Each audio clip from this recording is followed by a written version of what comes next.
nos levantamos a una sola voz. Hola, ¿qué tal? ¿Cómo están? Mi nombre es Roxana González, miembro del Frente Nacional por la Familia Aguascalientes.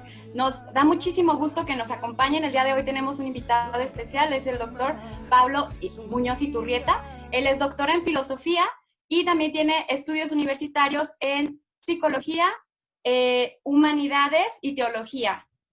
Él además es escritor del libro Atrapado en el cuerpo equivocado. Este libro ha sido un hit, ¿verdad? Ha llenado de muchos datos científicos, de mucha información a todos pues, los lectores y le agradecemos mucho su presencia. ¿Cómo estás, Pablo? Bienvenido. Hola, ¿cómo está? Mucho gusto. Mucho gusto. Pues bueno, Pablo, para entrar de lleno, porque tu tiempo es muy valioso y entonces te queremos aprovechar, siempre que opinamos respecto a la educación sexual, a los que no estamos de acuerdo con esta educación sexual que se está implementando por parte de la ONU a través de la UNESCO, pues se nos dice, oye, pues es que tú no quieres que se disminuyan los embarazos en niñas, en adolescentes, es que acaso no quieres que se disminuya el abuso sexual infantil. Entonces, evidentemente queremos que esto disminuya. Te voy a dar como que un ejemplo, a lo mejor suena un poquito grotesco, pero es la realidad del día a día. Una amiga me decía, bueno, es que cuando a mí, mi papá me explicó, cuando tuve mi primer novio, su magnífica charla de educación sexual fue, hija, nomás le pido que no abra las patas antes de tiempo. Y se quedó así como que, pues, ¿cómo me dice eso, verdad? Y también, a su vez, cuando le llegó la menstruación, su mamá le dijo, bueno, ya ves, la menstruación no llega de un color rojo, ella pensó que tenía diarrea, bueno, le dijo a su mamá nada más le dio una toalla y le dijo, bueno, ¿y qué hago con esto? Póntela, pues, ¿qué no es tanta tele? Tanta tele que ves y no sabes cómo ponértela. Entonces, a veces vemos que estos temas les cuestan trabajo a los papás.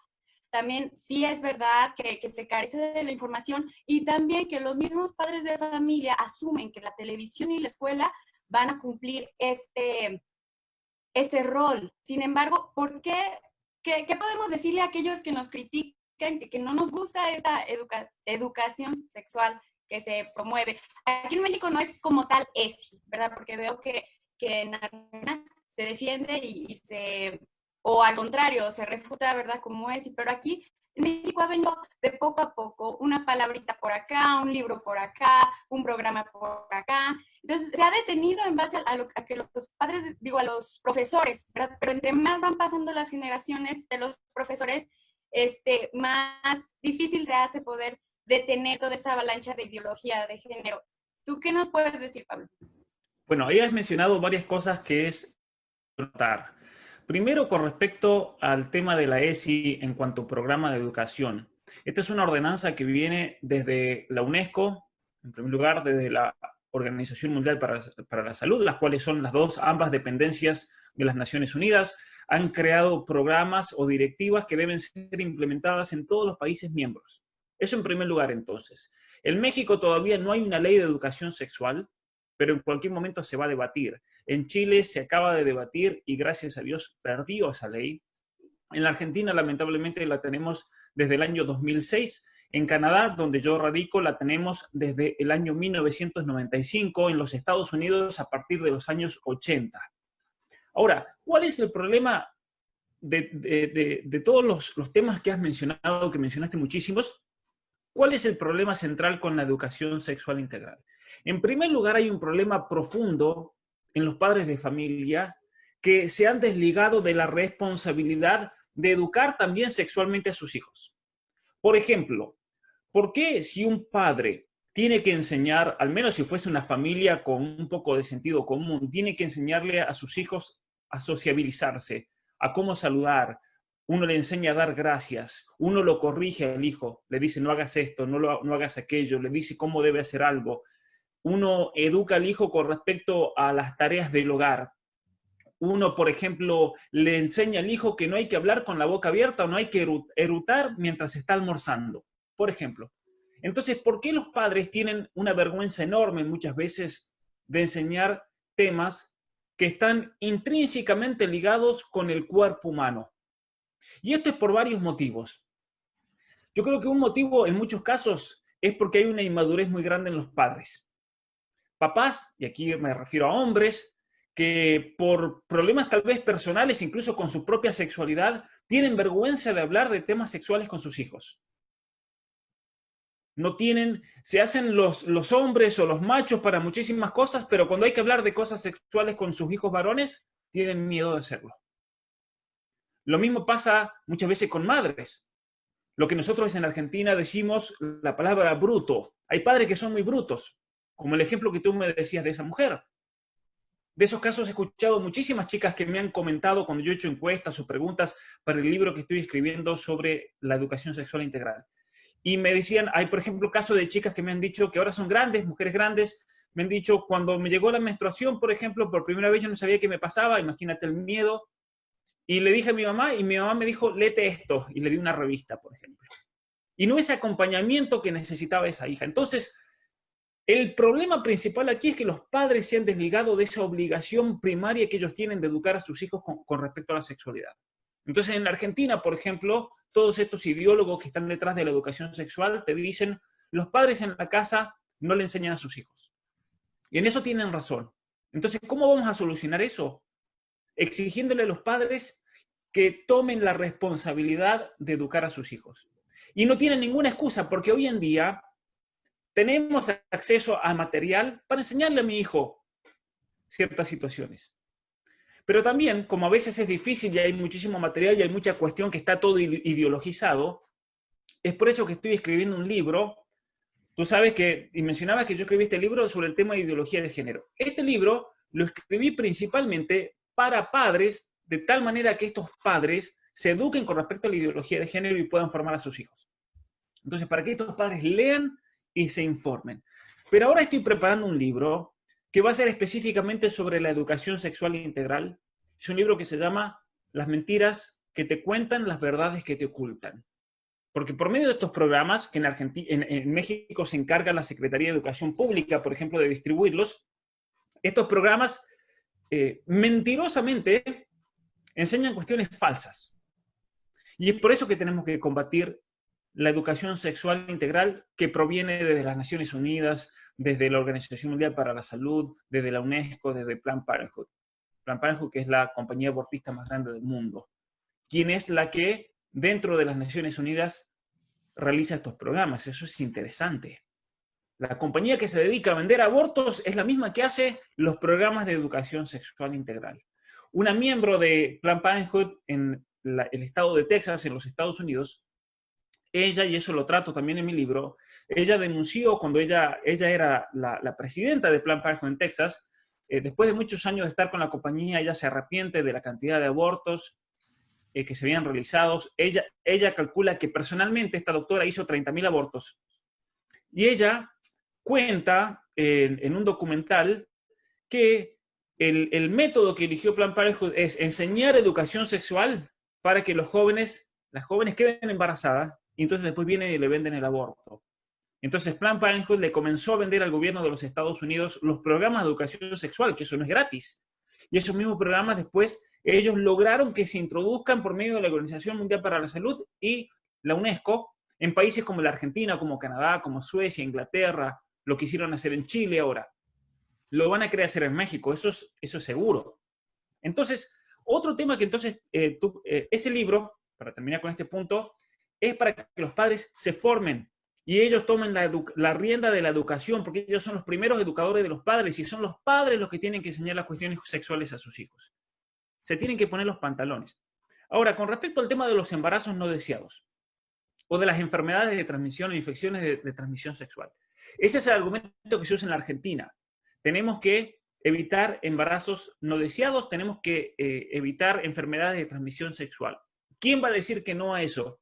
Nadie. Por eso usan ese argumento, pero eso en realidad ni les importa. ¿Y cómo lo podemos demostrar a eso, Roxana? Es muy fácil. Porque si vemos los contenidos de educación sexual, por ejemplo, en la Argentina o aquí en Canadá, cuando a los jóvenes, a los niños se les habla de la importancia de aprender sobre el sexo, de que el sexo es un derecho.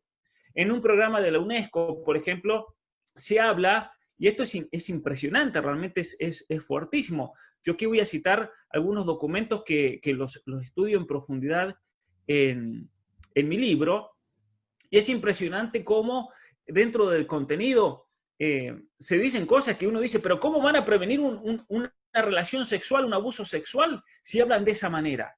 Hay un libro de biología de México distribuido por la Secretaría de Educación Pública que incluso dice que abrazar, una madre abrazando a su hija es una relación sexual. Y eso es un derecho, ¿sí? Se enseña que la expresión sexual es una necesidad humana básica que debe ser satisfecha. Eso está textualmente en programas de la UNESCO. Se debe satisfacer las necesidades sexuales. Se dice, por ejemplo, en la ESI, en Argentina, que se debe comenzar a adoctrinar a los niños a partir de los 45 días de edad. Entonces, cualquier persona que dude de esto solamente tiene que ir al Ministerio de Educación de la Argentina a ver los programas que están todos en PDF y solamente va a ver la introducción donde dice la ley y se dice que se debe comenzar a enseñar educación sexual a los niños a partir de los 45 días de edad, cuando es un bebé. Eso es una locura. ¿Y qué frases nos encontramos en estos libros? Por ejemplo, en la guía de Planned Parenthood, que después se reparte a todos los países del mundo, dice que con respecto a niños de 5 años, los objetivos se les debe enseñar que todos tenemos pensamientos y fantasías sexuales, y que es normal. Ahora, si uno tiene que enseñar a un niño que tenemos fantasías sexuales, tiene que explicar qué es una fantasía sexual, porque el niño va a levantar la mano y va a decir qué es una fantasía sexual. Entonces se implica el enseñar cuestiones sexuales. También se dice para niños estoy hablando de 5 años, ni vamos a hablar de 14, de 13, quedémonos con los chiquititos para ver cómo vamos a prevenir embarazos no deseados con esto. Se dice, por ejemplo, que hay que enseñarles a los niños de 5 años las distintas maneras de recibir placer sexual. Esto está en un documento de Planned Parenthood que dice, sexualidad humana se llama, todo lo que los niños deben saber. Es impresionante y es una guía para elaborar los programas de ESI. Los niños se les debe enseñar todas las maneras de recibir placer sexual. Entonces, también un documento que es repartido por CIECUS. CIECUS es la organización que pertenece a Planned Parenthood que elabora los contenidos de educación sexual en los Estados Unidos y que luego se copian en todo el mundo. Dice, para niños de 5 años hay que enseñarles las partes del cuerpo que se sienten placenteras cuando se las toca. En Argentina, de hecho, me mandó una madre de la provincia de San Juan en una escuela en la cual la maestra le decía a las niñas, pónganse desnudas frente al espejo y comiéncense a tocar y luego experimenten en las zonas que se siente placentero y tóquense. O sea, es impresionante el nivel de corrupción. Y si a los jóvenes tú les enseñas que es normal tener relaciones sexuales, que es un derecho, que no hay que limitar la capacidad de los niños para que decidan sobre sus propias prácticas y relaciones sexuales. Esto lo dice la UNESCO en el manual que se llama Orientaciones Técnicas Internacionales sobre Educación en Sexualidad, año 2018, página 18. Está en un manual de la UNESCO que llega a México. Es decir, hay que enseñarle a los niños que no hay que limitar la capacidad de decidir sobre sus propias prácticas sexuales. Y está hablando de niños de 5 años. ¿Entiendes? Entonces, ¿cómo tú vas a prevenir embarazos no deseados con esto? ¿Cómo, si la ESI les enseña a niños de 5 años, por ejemplo, que hay que desarrollar las actitudes necesarias para que formen relaciones respetuosas y saludables con parejas sexuales? A un niño de 5 años. Hay que enseñarle, eso lo dice en la página 17, el mismo manual de la UNESCO. Al niño hay que enseñarle cómo formar una pareja estable sexual. A un niño, ¿qué va a entender el niño cuando un niño solamente entiende tener un amigo y nada más? ¿Sí? Por ejemplo, en el manual mismo de la UNESCO se dice que para los 9 años los niños ya deben saber todo lo referido a las relaciones sexuales y anticonceptivos. Todo lo referido a las relaciones sexuales. Entonces, cuando decimos y denunciamos que esto es una hipersexualización de los niños, es así. Es así, porque ¿cómo vas a realmente a tapar esa realidad? ¿Sí? ¿Cómo vas a tapar esa realidad? Mira, te voy a leer un texto del manual de sexualidad humana de Planned Parenthood que se usa de base para elaborar estos programas. Mira lo que dice. Agárrense de las manos, ¿no? Agárrense realmente de lo que voy a decir, de la silla, de la mesa, de lo que puedan. A los niños hay que enseñarle actividades sexuales, esto es textual, hay que enseñarles actividades sexuales tales como frotarse contra una pareja mientras ambos están completamente vestidos, darle placer a la pareja usando los dedos o la mano, en las partes genitales o buscar placer por medio del celular o el cibersexo. El cibersexo, es decir, están alentando la pornografía infantil, la pedofilia. Un manual de Planned Parenthood habla que a los niños hay que enseñarle a tocarse mutuamente con sus dedos, a buscar placer por medio del celular, por medio del cibersexo. Entonces, ¿cómo vas a evitar los embarazos adolescentes? Y el otro tema que me habías preguntado está relacionado con las enfermedades de transmisión sexual. Ahora bien, si a un joven tú le enseñas todo lo relacionado al sexo, ¿cómo alentando a la persona que vive una vida sexual liberada, por así decir, sin límites, vas a evitar que se contagie? ¿Cómo? ¿Dónde está ahí? ¿Dónde se sigue esa conclusión de que entonces así te vas a proteger del sexo? ¿Cómo?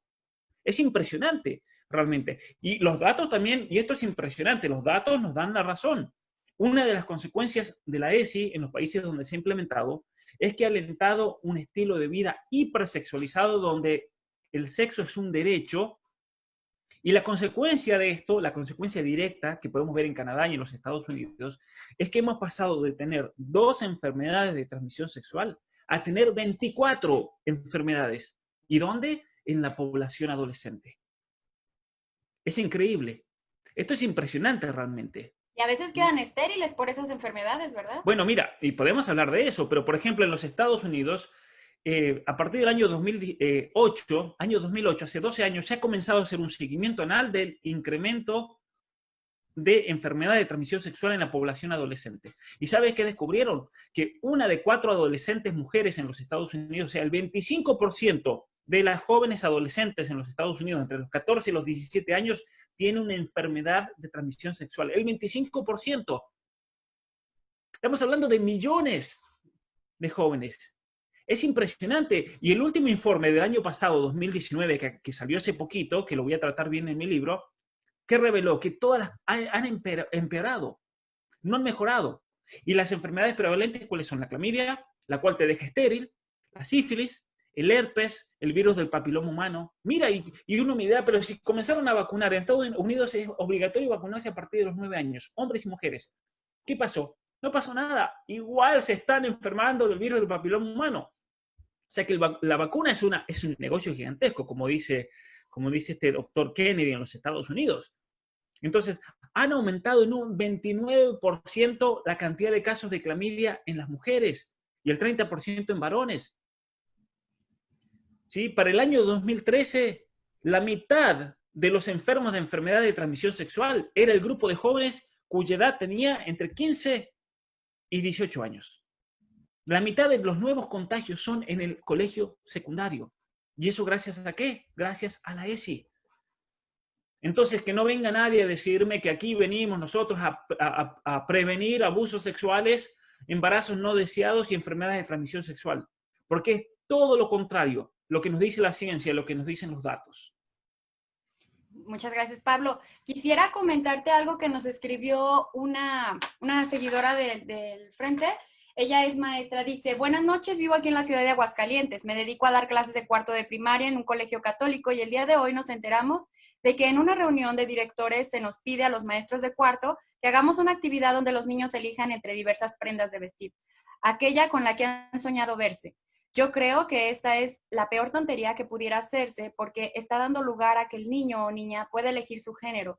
Sé que ustedes han cuidado los valores en México y por eso quisiera que me orientaran. Mi colegio no aceptará esta propuesta, pero me indigna que otras escuelas realicen esta actividad obligados por el gobierno federal. Tomando este ejemplo, Pablo, me animo a ponerte, bueno, a mí este tipo de dinámicas me recuerdan, yo sé que algunos van a decir que qué exagerada, pero me recuerdan el experimento de la cárcel de Stanford, cuando se disfrazaron unos de reos y otros de celadores, ¿verdad?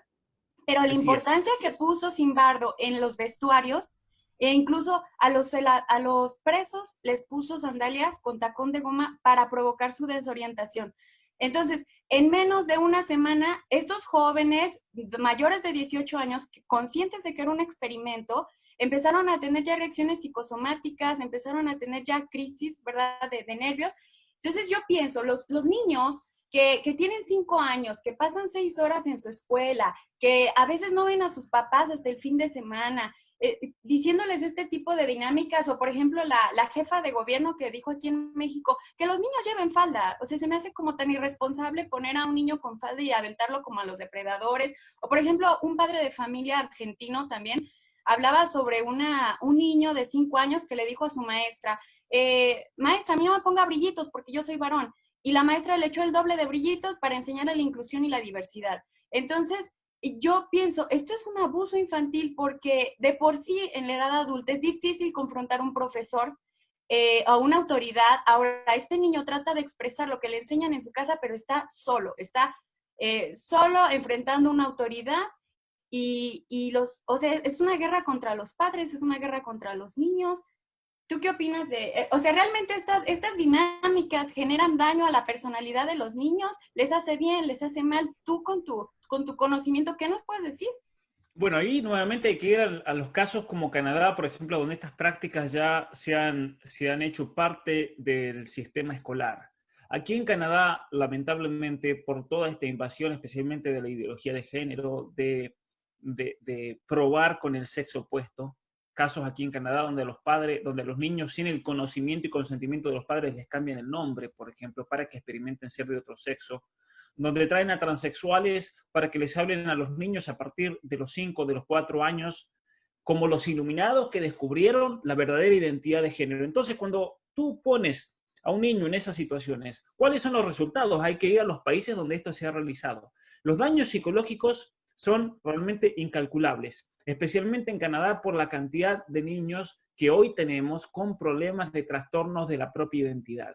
Uno de los grandes culpables de todo esto, obviamente, que es la situación familiar, divorcios, inseguridad en los mismos niños que se sigue, pero lo que hace la teoría del género y lo que hacen estos activistas LGBT es darle a los niños, ofrecerles un marco y una especie de contención para que toda esa inseguridad, para que todos esos traumas psicológicos se canalicen en un trastorno aún mucho más profundo, como es el trastorno de la identidad de género. Entonces, acaba de salir en los Estados Unidos un libro que se llama Daño Irreversible, donde habla sobre esto, cómo por la presión de la ESI y por la presión de los medios sociales, por la presión de artistas, que de repente, por ejemplo, esta Ellen Page, hoy la actora de Juno, se ha hecho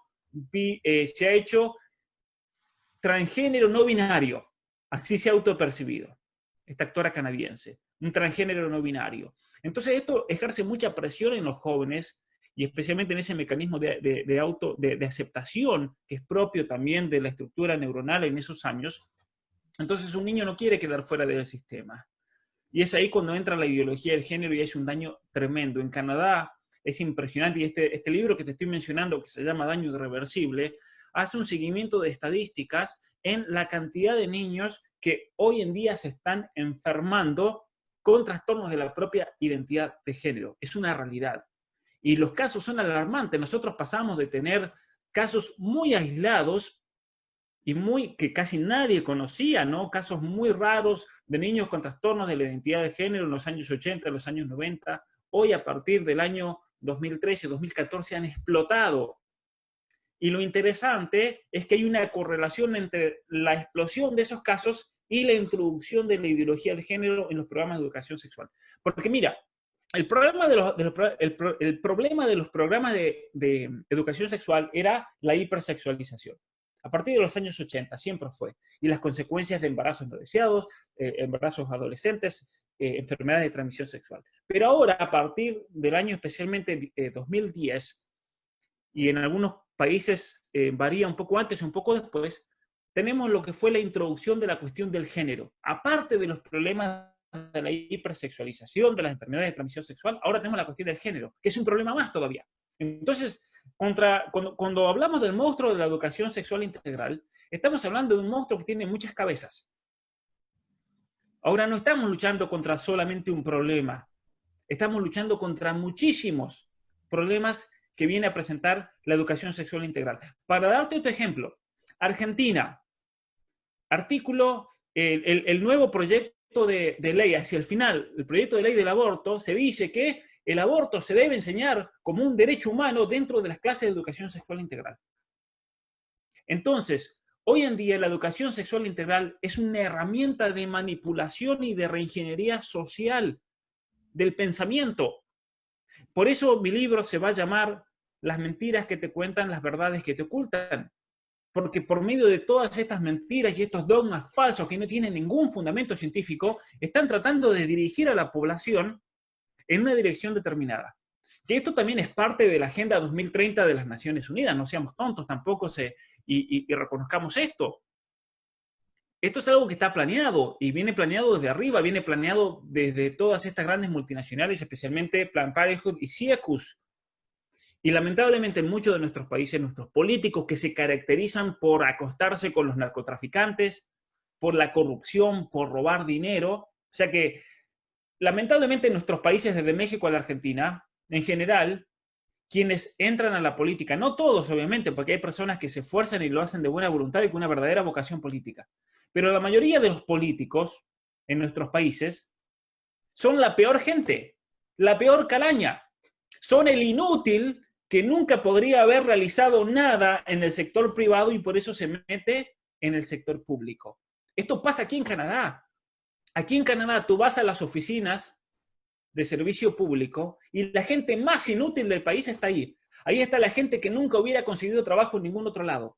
Ahí están los zánganos, los que viven de otros, los vagos. Yo tengo un compañero que trabaja en una oficina en Ottawa, y estoy hablando del ejemplo de Canadá para que no digan, no, allá en el primer mundo las cosas funcionan bien. No, yo tengo amigos que hicieron el doctorado conmigo, que trabajan para algunas oficinas de algunos ministerios en Ottawa, y ellos me cuentan, Pablo, no sabes lo que es esto, es un desastre. Y la frustración de ellos mismos, porque ellos entraron a trabajar en el gobierno de Canadá para tratar de ayudar, para dar lo mejor, y resulta que es una estafa, es una farsa. Es toda una farsa, y lo mismo pasa en todos los gobiernos del mundo. Es una farsa los políticos. Y estos políticos se venden por cualquier moneda, son peor que Judas. Por moneda están dispuestos a entregar a la familia, entregar a los niños. ¿A ellos qué les importa que un niño lo hormonicen y se muera y que esa familia la destruya? No les importa nada. Porque los políticos siguen impunes siempre. Los políticos pasan de ellas, reciben préstamos, se van del gobierno y ya no es problema de ellos. Y sus millones están en Panamá, están en las Islas Caimanes, están en Suiza, en las Seychelles, como pasa en Argentina con los políticos que se han robado dinero. Mira, es impresionante realmente, es impresionante. Imagínate cuando Scioli en la Argentina se candidateó. Scioli es un hombre, yo lo conozco personalmente porque él iba a mi pueblo de vacaciones, él perdió un brazo cuando era atleta, y entonces la gente, el chiste era, bueno, lo bueno de Scioli es que al menos tiene solamente una mano para robar.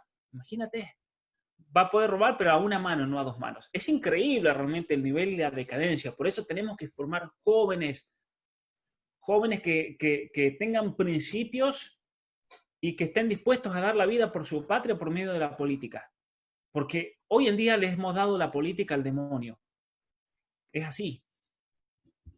Pablo, aquí en México, bueno, yo pienso que así es, ¿no? Pero es muy distinto la persona que que tiene sentimientos homosexuales o siente atracción al mismo sexo a los miembros del LGBT, porque los miembros del LGBT ya son activistas que buscan incidir en la política para implementar esta agenda de la que estamos hablando, ¿no? Y las otras personas homosexuales, pues, yo tengo dos amigos que por más que les insisten que se metan al LGBT, ni fu ni fa, no les interesa. Entonces, si ni siquiera las personas con atracción del mismo sexo, a la mayoría, o sea, no quieren tampoco esta educación, porque ellos también son tíos, ellos también tienen sobrinos que quieren y no les parece bien esto, o sea, entonces, viendo esto, Christian Spemann, especialista en psiquiatría y psicoterapia, dice, tratar conflictos emocionales lleva a una disminución de los impulsos homosexuales y a una liberación del potencial heterosexual. Y por otro lado, la terapia reintegrativa ha ayudado a muchas personas a sanar, no solo homosexuales. Entonces, yo quisiera, respecto a aquí en México, ya ves lo que ha pasado en la Ciudad de México, que se han penalizado las terapias en los niños. ¿Nos puedes dar algún ejemplo de lo que puede pasar con un niño si solamente se le da la terapia afirmativa gay y se le impide toda esta riqueza que puede aportar la psicología? Bueno, esta distinción previa que hice es como para no meter a toda la gente en una caja, ¿verdad? Porque luego a veces Sí, se abren estas divisiones en la sociedad y no nos damos a entender cuando realmente hay un problema mayor, ¿verdad? Que todos bueno, mira, tenemos lo que hay que... que tener en cuenta ahí es lo siguiente, que todos estos activistas LGBT no representan absolutamente a nadie. Ellos se han autoproclamado, sin haber sido elegidos por nadie, como los representantes de una supuesta comunidad, una minoría oprimida. ¿Y por qué hacen eso? Porque es el mecanismo político que tienen ellos para tratar de obtener cierta legitimidad al momento de hablar. Pero legitimidad no tienen ninguna. Por eso a esta gente, a estos activistas hay que salir al frente y decirles, ustedes no representan a nadie, a mí no me representan, yo no te voté. De hecho, pasa con muchos jóvenes homosexuales, lesbianas, transexuales incluso, que los enfrentan y sufren el ataque con más odio que a mí, que a Agustín Laje, que cualquiera, esos jóvenes. Entonces tenemos que apoyarlos, porque esta gente son unos estafadores y mentirosos que no representan a nadie. Ahora, en México y en todos los países donde han criminalizado supuestas terapias, son unos estafadores y mentirosos al hacer eso, porque ellos lo que han hecho es lo que se llama la falacia del hombre de paja. ¿Qué es la falacia del hombre de paja? Por ejemplo, yo te quiero atacar a ti, pero como no tengo nada para atacarte, te invento una historia y digo, Roxana es una mala mujer por esto, por esto, por esto. Pero todo eso que yo digo es mentira, no existe. Entonces, la falacia del hombre de paja. Esto han hecho con las terapias, las supuestas terapias de conversión. Ellos lo que han hecho es, hay muchos homosexuales que los torturan, les dan corriente eléctrica para cambiar la orientación sexual, les hacen procesos de lavado de cerebro, de tortura. Bueno, te voy a decir algo, eso no existe, nadie hace eso. Entonces han creado un invento de paja, un hombre de paja, y luego lo han criminalizado. Pero al criminalizar ese hombre de paja que no existe, criminalizan a toda persona, a todo psicólogo, psiquiatra, que ayuda psicológicamente a la persona homosexual. Porque de fondo, en la homosexualidad, no es un problema sexual, no es una cuestión de orientación sexual, sino que es un problema que tiene que ver con las emociones y especialmente con el vínculo familiar. Y es un vínculo familiar que debe ser sanado. En cualquier persona, si tú tienes un problema en tu vínculo familiar, es algo que lo debes superar y lo debes sanar. Y debes vivir por encima de eso y no te tiene que controlar tu vida. Entonces, cuando una persona homosexual analiza su vida, psicológicamente se va a dar cuenta que tiene muchos niveles de depresión, de ansiedad, muchas veces lamentablemente de alcoholismo, de drogadicción. Y esa persona, si quiere ser mejor y quiere salir adelante, va a necesitar de ayuda psicológica. Entonces, lo que hacen estas leyes es negarle el derecho a estas personas a recibir la asistencia que necesitan. Porque cuando uno busca ayudar a una persona homosexual o lesbiana, no es para convertirlo en heterosexual. Es para ayudarlo a superar sus propios problemas emocionales. Ahora, si superando sus problemas emocionales, esa persona supera la homosexualidad y se hace heterosexual, bueno, bienvenido sea. Pero es muchas veces una consecuencia inevitable. Y esto es lo que estos activistas LGBT quieren evitar. No te hagas tratar de ese problema, porque si te tratas de ese es como, te voy a dar un ejemplo. Supongamos que yo aquí en Canadá tenga un negocio que venda vino. Y de repente yo vivo con mi negocio que vende vino y cerveza, yo vivo de los borrachos del pueblo. Pero de repente viene Alcohólicos Anónimos a mi pueblo. Y entonces, ¿qué va a pasar? Va a haber un problema porque Alcohólicos Anónimos me va a quitar mis clientes. Y entonces yo busco criminalizar terapias de conversión para borrachos. Ahora, llega un psicólogo al pueblo. Y el psicólogo del pueblo se dedica a tratar problemas emocionales relacionados con el abuso, relacionados con el abandono, relacionados con cuestiones de autoestima. Y de repente los borrachos de mi pueblo comienzan a ir al psicólogo y el psicólogo los ayuda a superar esos problemas que son la causa del alcoholismo. Y de repente se acabó el problema. Se me curaron los borrachos. Entonces yo busco criminalizar a ese psicólogo. Lo mismo están haciendo con la homosexualidad. Y esto hay que decírselos en la cara y no hay que tener miedo de enfrentarlos. A todos estos activistas LGBT que por más que griten como desaforados, hay que decírselos en la cara porque son unos estafadores. Y los primeros en sufrir son las personas transexuales y homosexuales que caen en las redes de estos estafadores que lo único que hacen es vender humo. En Argentina decimos vender humo a alguien que miente.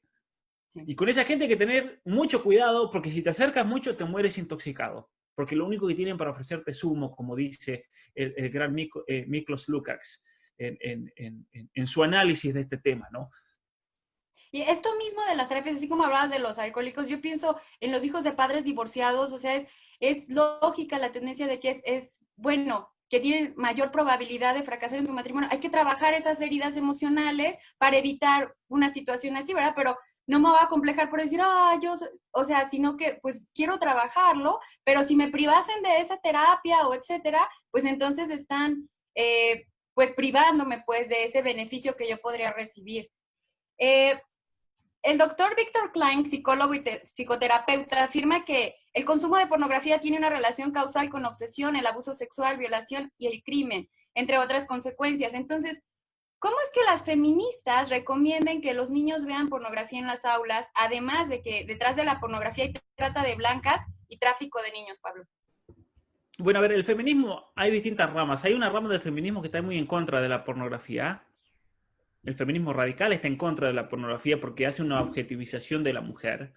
Pero, sin embargo, el problema con estas feministas es que no saben distinguir y darse cuenta que, de hecho, lo que se le enseña a los niños es pornografía. Ese es el problema que tienen. Entonces, esa es la gran contradicción, la paradoja. Persiguen la pornografía, la critican, pero después cuando hay pornografía en las aulas, no, eso está bien, es un derecho. Entonces, ¿cómo se entiende eso? Eso en primer lugar. Segundo lugar, los programas de ESI, en Canadá, en Estados Unidos, en la Argentina, en el país donde lo mires, donde está la educación sexual como una ley en la educación, en ningún momento hablan de pornografía. En ningún momento les enseñan, si supuestamente hay que enseñar a los jóvenes, en ningún momento les dicen a los jóvenes estos peligros que tú has mencionado. Y es impresionante la cantidad de jóvenes adictos hoy en día, adolescentes a la pornografía. Es impresionante. Y entonces, ¿qué hacemos con eso? La educación sexual no le importa eso, porque lo que buscan ellos es hipersexualizar. Entonces, la pornografía les viene bien. ¿Sí? Y yo creo que los padres hoy en día son muy descuidados al respecto y tienen que realmente preocuparse de cómo hacer para no exponer a sus hijos a este peligro. ¿Sí? Porque hoy en día es algo muy accesible con las nuevas tecnologías. Y salvo que esa persona tenga mucho control, que tenga principios, que sea ordenado en su vida, va a ser muy fácil tal vez caer en las redes de la pornografía. ¿Sí? Y tienen que tomar entonces los padres las medidas necesarias para que sus hijos no sean corrompidos por este mal. De hecho, según estudios, el promedio en el cual hoy día un niño es expuesto a imágenes pornográficas es a los 12 años. Eso es el promedio, ¿sí? Y tú mencionabas de algunos problemas. Mira, esto también lo trato dentro de mi libro y una sección de mi libro, Atrapado en el cuerpo equivocado, hablo también al final del peligro de la pornografía. La neurología ha revelado que el efecto de la pornografía en el cerebro humano es tan potente como el efecto de sustancias químicas adictivas. Es el mismo efecto que tiene, por ejemplo, cuando una persona se inyecta cocaína o heroína. Lo mismo. Entonces, eso es lo que lo hace adictivo. Y el tejido cerebral, que está envuelto en esa experiencia, porque se irrigan hormonas, ¿cierto? Y se irrigan químicos, como la dopamina, al envolverse en esa experiencia sexual, ese cerebro es muy maleable de por sí. Es decir, muchas veces las imágenes sexuales contienen otros elementos, como la violencia, como la tortura, como aberraciones sexuales. Y eso influye en los circuitos neuronales. De tal manera que en el futuro, mientras más pornografía vean y de acuerdo al tipo de pornografía, eso va cambiando la estructura neuronal de tal manera que la violencia, el abuso, situaciones de violación se conectan en el cerebro de la persona con la experiencia sexual. Y eso es lo que explica cómo una persona puede llegar a ciertas prácticas sexuales aberrantes. ¿Por qué una persona, por ejemplo, llega a violar a un niño, llega a torturar a un bebé? Antes de ayer salió una noticia que fue realmente un shock, una conmoción en España. Un dirigente del Partido Socialista Español de las Juventudes, él fue condenado, lo cual es una locura, fue condenado solamente 3 años de cárcel. ¿Pero qué le encontraron? Le encontraron miles de imágenes y de videos violando bebés, pornografía infantil, de tortura de niños bebés. Entonces, ¿cómo puede llegar una persona a ese nivel? Porque esa persona comenzó viendo videos pornográficos comunes, si podemos llamarlos así. Y de ahí fueron profundizando cada vez más. Y eso hay una explicación neurobiológica, porque luego el cerebro entonces va transformando, como el cerebro es maleable, el cerebro cambia mucho, el cerebro fue identificando violación, tortura, golpear con el placer sexual. Y es por eso que hay personas que necesitan torturar, necesitan golpear, necesitan ser violentos para poder tener una erección sexual, por ejemplo. Porque ya su cerebro ha sido transformado y esas personas, entonces hay que hacer todo un tratamiento para desenredar esas redes neuronales. Por eso hoy en día hay muchas personas que están adictas a la pornografía y necesitan de un tratamiento, tal como el que necesita un alcohólico y el que necesita una persona que haya caído en la droga. Porque los químicos que funcionan en los sistemas neuronales son los mismos que la cocaína y que la heroína. Entonces es algo peligrosísimo realmente. Y eso la escuela no lo enseña. Es tremendo realmente. Sí. Mira, te voy a decir una cosa. En el año 2016 se hizo en Argentina un curso de capacitación de ESI. ¿Sabes cómo se llamaba? Educar al porno o pornificar la educación. Y una de las tareas que había que hacer, esto es para la ESI en la Argentina, había que analizar videos pornográficos y materiales oficiales de la ESI, poniéndolos en relación a partir de esos ejes. Entonces, en este curso, y yo esto lo voy a tratar en mi libro, y está todo documentado, en este curso, los jóvenes tenían que ver videos pornográficos y relacionarlos con el texto del libro de ESI, y poner en relación, este video que habla de sexo anal, aquí está relacionado con esto. O sexo homosexual, 2 hombres teniendo relaciones anales homosexuales, esto se relaciona con esto. Había que unir las flechas. Es tremendo realmente. Viendo pornografía. Es un delito. Esto es en Argentina. ¿Sí? Es una locura lo que hemos llegado realmente. Pablo, yo recuerdo que hace como 13 años era como la presión social que se ejercía, por ejemplo, en la universidad, de que se tuvieran relaciones sexuales, bueno, la vivías en la juventud. Hoy en día esta presión social y este estrés, ¿verdad?, por las relaciones sexuales la viven a veces adolescentes de 12 años ya, en la secundaria, en la prepa. Entonces, ahora aquí en México, hace unos años, la ley de niños, niñas y adolescentes, bueno, ahí se les puso que recibieran anticonceptivos, que los derechos reproductivos, que bla, bla, bla, ¿verdad? Entonces, yo recuerdo un resultado de un análisis de los datos de la encuesta longitudinal nacional de salud de adolescentes del 94 al 2001 en Estados Unidos, refleja que los adolescentes que tenían relaciones sexuales tendían a estar tristes más frecuentemente que los adolescentes que no. ¿No será que estamos quemando etapas en los niños y adolescentes al empujarlos a tener una vida sexual activa en toda la educación sexual? Mira, ciertamente que sí. Y eso es peligrosísimo también desde el punto de vista psicológico. ¿Por qué? Porque eso tiene una influencia psicológica muy grande en el joven y especialmente en el adolescente. Porque cuando un adolescente tiene una experiencia sexual, una chica, y es usada, es objetivizada, eso produce un nivel de depresión y de ansiedad e inseguridad que nunca la hubiera tenido si no se hubiese iniciado sexualmente. Y especialmente es muy peligrosa en el varón, porque el varón comienza a objetivizar a la persona, comienza a usar, y por eso se correlaciona dentro de la psicología con los niveles de egoísmo en la persona, como una característica psicológica, un rasgo psicológico, pero en la joven se correlaciona con varios elementos. Uno de ellos es la inseguridad personal, el otro es la depresión y la tristeza, que está relacionado con el neuroticismo. Cuando una joven comienza a tener relaciones en edad temprana, comienza a elevarse el neuroticismo en la chica, la tendencia a la depresión, la tendencia al suicidio, la tendencia a la tristeza, la inseguridad de sí misma, porque los hombres y los chicos la van usando, el chantajeo. De hecho, salió un estudio en Australia, donde la ESI está a full, salió un estudio en Australia a principios de este año en el cual hemos llegado en Australia al nivel en el cual las chicas tienen que acceder a placeres sexuales con los varones para que ese varón la acompañe. Entonces, en este estudio se analizaba cómo, por ejemplo, las chicas para que un muchacho las invite a hacer algo, a acompañar, salir, a hacer alguna cosa, esto estamos hablando de educación secundaria de 14, 15, 16 años, los jóvenes les ponen como condición que les practiquen sexo oral a las chicas. Entonces, hemos llegado a un nivel de utilización y de objetivización de la mujer que es impresionante. Y eso en la chica también tiene una correlación con la frustración sexual personal, Y también tiene correlación, porque al joven solamente le interesa su placer sexual. Entonces, si la chica no tiene placer sexual, no le importa y se siente usada. Y eso también está correlacionado con la frustración con el hombre en general y la desconfianza con respecto al matrimonio, por ejemplo.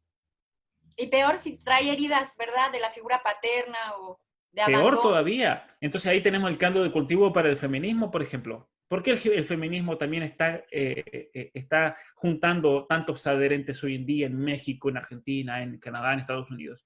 Esto está Tanto de- correlacionado con el nivel de frustración sexual. De hecho, muchas de estas chicas están todas frustradas sexualmente también, porque no han tenido una experiencia de amor. Al separar el acto sexual del amor, ¿sí? Es impresionante cómo el ser humano está hecho para el amor, no para el acto sexual.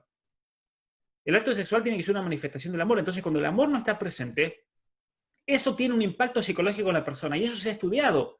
Por eso aquí no es nada de moralismo, de religión, de nada. Son cuestiones psicológicas y psiquiátricas que se han estudiado en la persona y el impacto que tiene, incluso en las funciones neurobiológicas, el impacto que eso tiene en el cerebro. Entonces, mira, otros estudios que se han hecho en Estados Unidos y en Canadá hablan de cómo, peor todavía que las enfermedades de transmisión sexual que se puede agarrar a una chica, son los problemas psicológicos que se siguen. De hecho, entrevistas muy interesantes de estudios que he estado investigando, cuando han contactado a estas chicas que han adquirido clamidia, gonorrea, sífilis, estas chicas te cuentan que lo peor no es tanto la enfermedad, sino el impacto psicológico de esas relaciones, el sentirse abandonada. Porque mira, si tú estás con un chico y te agarraste sífilis, pero ese chico te acompaña, te pide perdón, te acompaña al médico, te ayuda, te da soporte emocional, no va a ser tan duro como que el chico se fue y va a seguir contagiando a otras. ¿Me entiendes? Entonces el sentimiento de abandono, estas chicas en estos estudios psicológicos dicen que el sentimiento de abandono es mucho más fuerte que el shock de tener una enfermedad de transmisión sexual. Mira, ¿quién lo diría, no? Es impresionante. Y eso es por la estructura misma neurobiológica de la mujer, que la mujer no está hecha para aceptar ese abandono. ¿Por qué la mujer se siente traicionada y sufre tanto cuando el esposo la abandona o la traiciona y demás? Porque la mujer está diseñada neurobiológicamente para tener esa complementariedad del varón. Y cuando esa complementariedad la encuentra y se la arranca, le haces a esa mujer un daño gigantesco, más que el varón, porque el varón tiene otra estructura neurobiológica distinta. Entonces, y por eso también mucho resentimiento y victimización en la mujer que ha sido traicionada, abandonada. Mucho que sanar, ¿verdad? Mucho que sanar, muchísimo que sanar psicológicamente. Es muy fuerte. Pablo, yo he escuchado en otra entrevista que te realizaron que tú hablabas sobre el secuestro de las facultades de ciertas universidades en Estados Unidos y en Canadá, y además he visto que algunos profesores que me dieron clases ahorita tienen estudios, doctorado, maestría en inclusión y diversidad o todo este tipo de cosas que, bueno, vemos cómo viene desde arriba toda esta presión, ¿verdad? Cuando iniciábamos te comentaba de esta maestra que nos escribió y que el director se pudo oponer a esta dinámica, pero entre más va avanzando todo esto para institucionalizar y legalizar toda esta ideología, ¿hasta cuándo vamos a tener? O sea, ¿hasta cuándo nos vamos a poder negar o bueno, a lo mejor si me da clases este profesor y ya sé que tiene todo su currículum lleno de este tipo de estudios, pues le doy por su lado en una tarea, ¿verdad? Pero a los demás profesores a lo mejor sí podré refutar o dar información, pero ¿hasta cuándo? Cuando ya se nos llenen todas las instituciones, todos los colegios. Se acabó todo ahí. Ahí se acabó todo. Mira, te voy a compartir un mensaje que me envió un seguidor de México. No tengo presente en qué estado fue, pero mira lo que me dice él. Él dio una conferencia, le tocaba hablar en su clase, en la universidad, y era sobre la cuestión de género. Y entonces, ¿qué hizo este muchacho? Él tiene mi libro, e hizo una presentación basada en este libro.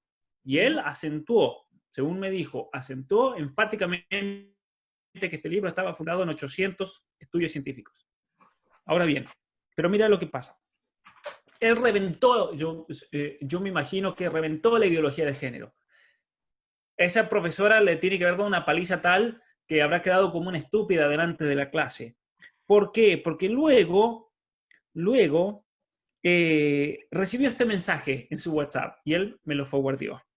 Él dice esto: Viendo la presentación del alumno, no voy a decir el nombre, les digo, esto le envío a los otros alumnos, que no tomen la información de esa presentación.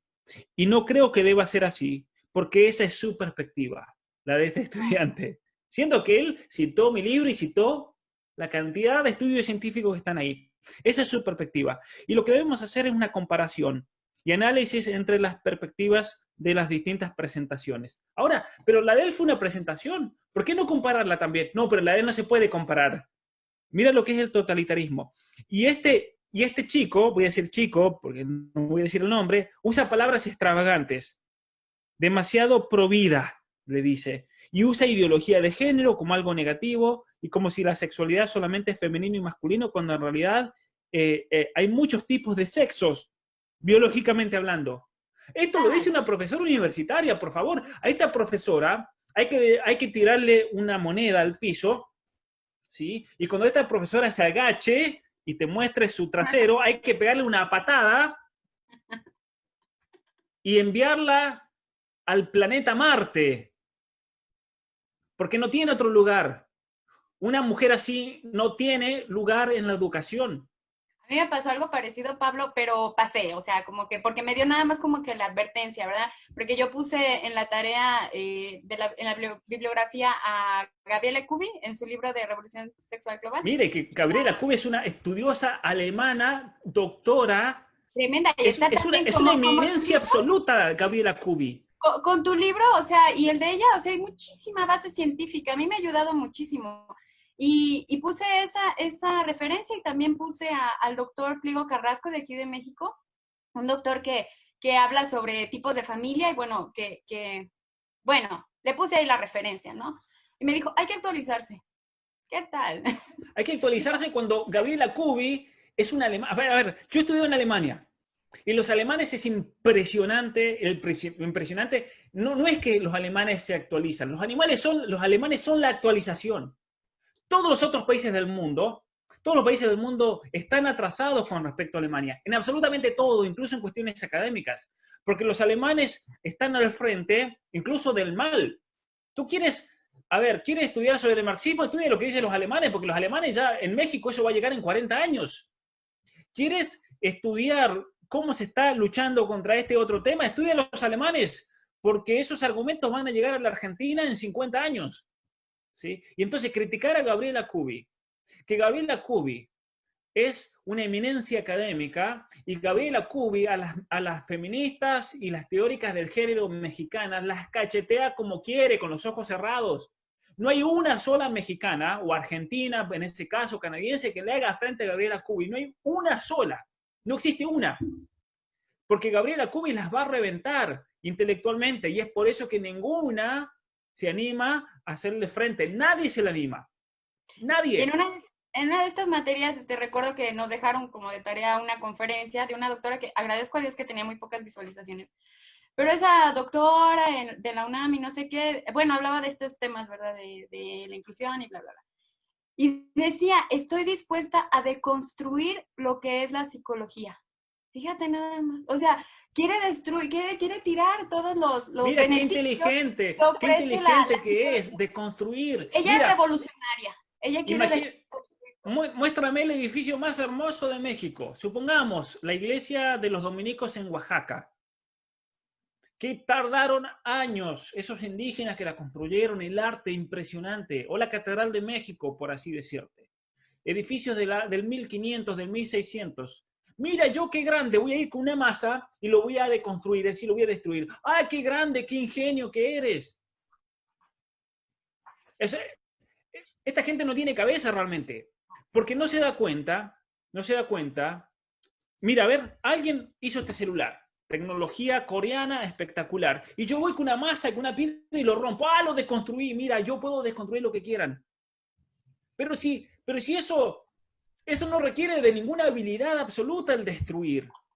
Solamente tiene que agarrar un martillo y empezar a destruir. Y lo mismo hacen estas personas con los conceptos. Simplemente los destruyen, sin argumentos, sin nada. Simplemente dicen, esto es malo, esto no existe. Eso es deconstruir. Es decirle a este estudiante mexicano de la universidad, en la UNAM, decirle, mira, eso no lo puedes presentar, eso no lo puedes comparar, ya está. se acabó la discusión. Entonces, todos los que te hablan de inclusión, de deconstrucción, que te hablen de lenguaje inclusivo, que te hablen de género, de identidad de género, son todos unos estafadores. Todos los que te vengan con certificaditos, con doctorado, con máster en inclusión y género, son una mentira. Una devaluación de la educación. Ni siquiera han estudiado una ciencia, son unos mentirosos que no te saben absolutamente nada. ¿Cómo una profesora universitaria va a decir que según la biología hay muchos sexos? Pero señora, esa gente hay que sacarle el título. Hay que sacarle el título porque esa gente no está habilitada para enseñar absolutamente nada. Decir que hay biológicamente más de 2 sexos es como decir que 2 más 2 es 20. Entonces tú, lo lamento mucho, profesora universitaria, y todos los profesores universitarios que están escuchando acá, que estén metidos en esta cuestión, y yo los invito, si no están de acuerdo, que me debatan. Son unos estafadores mentirosos. Y ustedes tienen un problema lógico-racional porque no saben poner una primera premisa con una segunda premisa y sacar una conclusión coherente.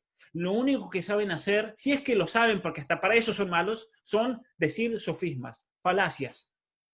Y se aprovechan del estudiante que no tiene argumentos. O si el estudiante lo tiene argumentos, lo callan y lo amenazan. Entonces, así cualquiera, ustedes son unos abusadores intelectuales, eso es lo que son. Son unos mercenarios académicos al servicio de estos intereses que se vienen impuestos desde arriba. Y claro, como ellos les pagan en la UNAM, tienen su sueldo, no les importa nada. Porque claro, quieren estar de moda. ¿Y qué? ¿Y eso qué los hace? ¿Los hace inteligentes?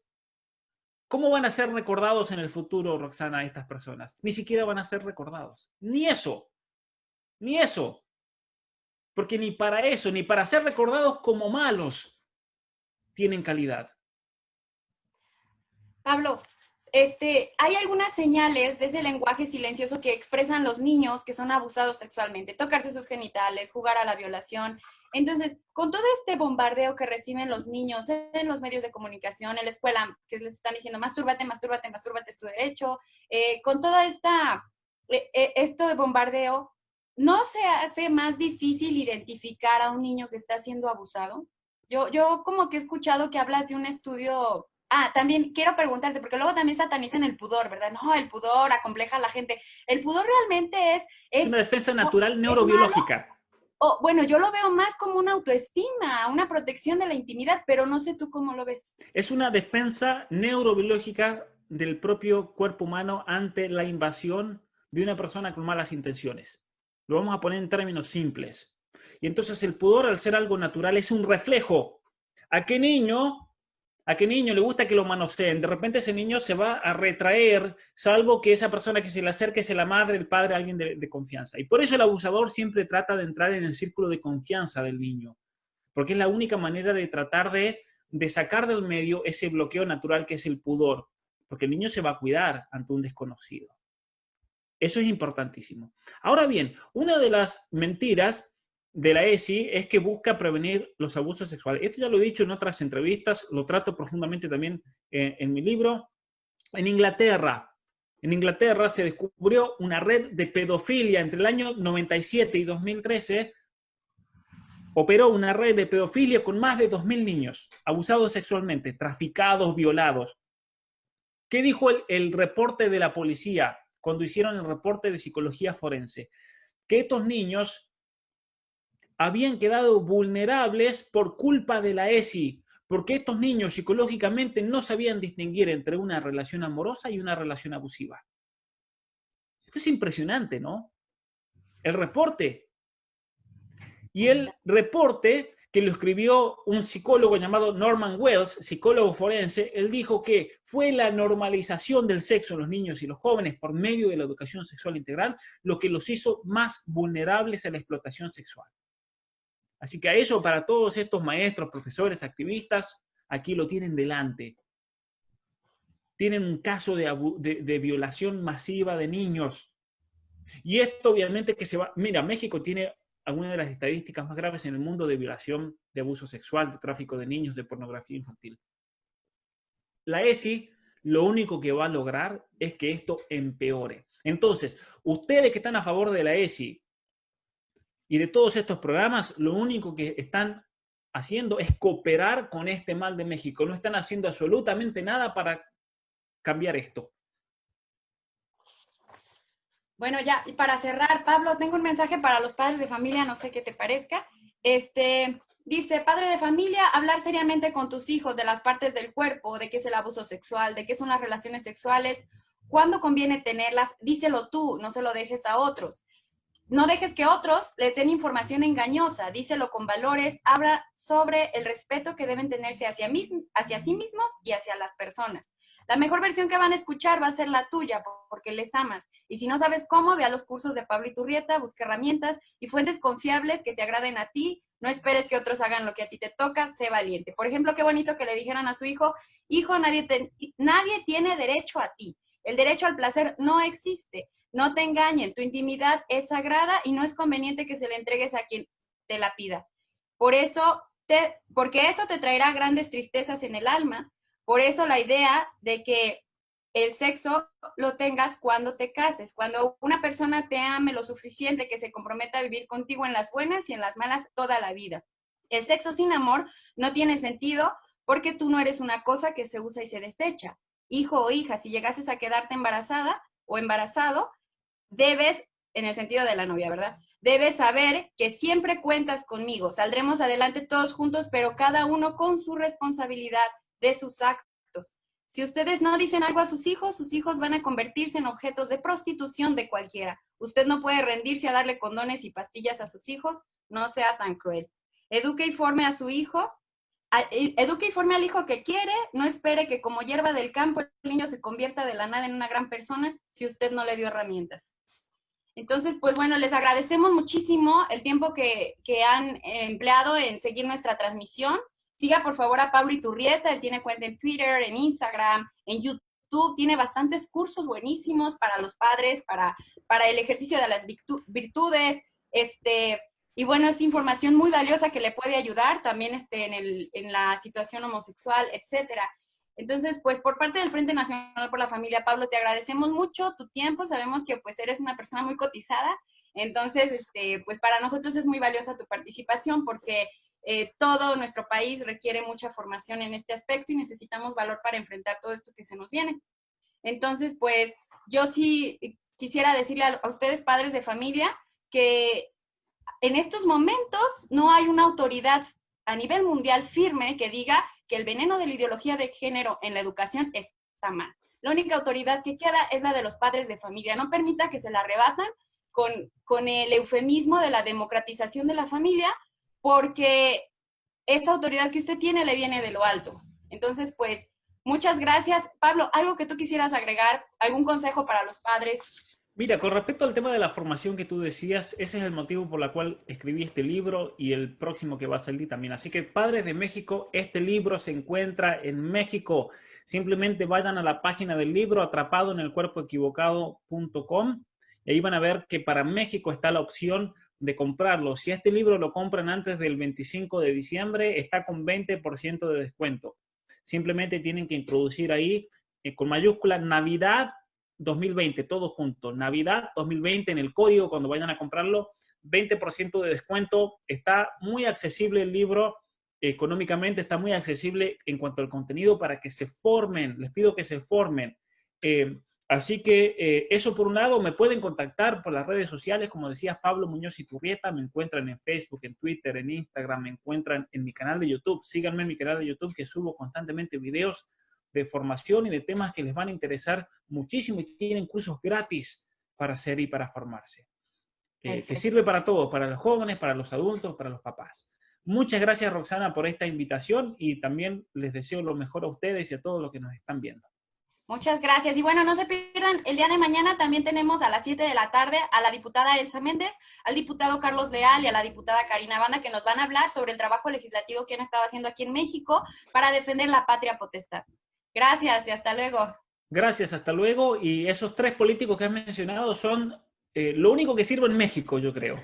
Así que apoyarlos, por favor, apoyar a Carlos, a Elsa, apoyarlos a todos ellos porque están haciendo un trabajo admirable y están recibiendo una persecución enorme. Así que hay que apoyarlos porque el día que nos los maten los vamos a extrañar. ¿Sí? Así que apoyarlos, por favor, y cuidarlos mucho. Chau, Claro. chau. Muchas gracias, Pablo.